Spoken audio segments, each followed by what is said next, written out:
Good afternoon. It is the assessment of the United States government that the Islamic Republic of Iran is responsible for the attacks that occurred in the Gulf of Oman today.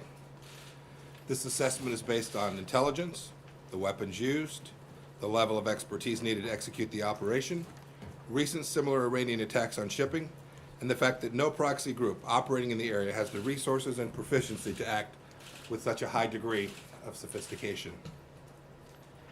This is only the latest in a series of attacks instigated by the Islamic Republic of Iran and its surrogates against American and allied interests. And they should be understood in the context of 40 years of unprovoked aggression against freedom-loving nations. On April 22nd, Iran promised the world that it would interrupt the flow of oil through the Strait of Hormuz. It is now working to execute on that promise. In early May, the Revolutionary Guard Corps attempted the covert deployment of modified dhows capable of launching missiles. On May 12th, Iran attacked 4 commercial ships near the Strait of Hormuz. On May 14th, Iran-backed surrogates attacked by armed drones struck 2 strategically important oil pipelines in Saudi Arabia. On May 19th, a rocket landed near the U.S. Embassy in Baghdad. On May 31st, a car bomb in Afghanistan wounded 4 U.S. service members, killed 4 Afghan civilians, and wounded bystanders.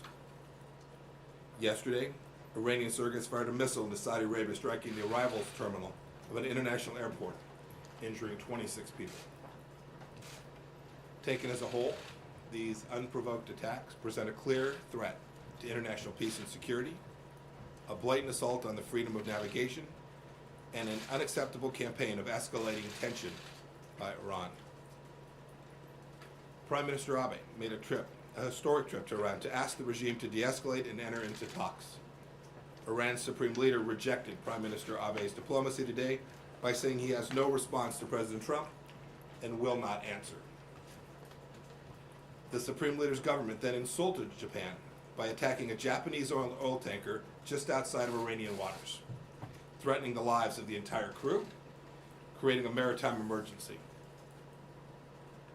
Iran's foreign minister today responded to these attacks. He said sardonically, quote, "Suspicious doesn't begin to describe what likely transpired this morning," end of quote. Foreign Minister Zarif may think this is funny, but no one else in the world does. Iran is lashing out because the regime wants our successful maximum pressure campaign lifted. No economic sanctions entitle the Islamic Republic to attack innocent civilians, disrupt global oil markets, and engage in nuclear blackmail.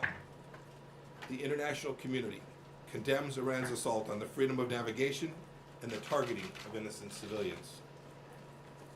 Today I've instructed our UN Ambassador Jonathan Cohen to raise Iran's attacks in the UN Security Council meeting later this afternoon.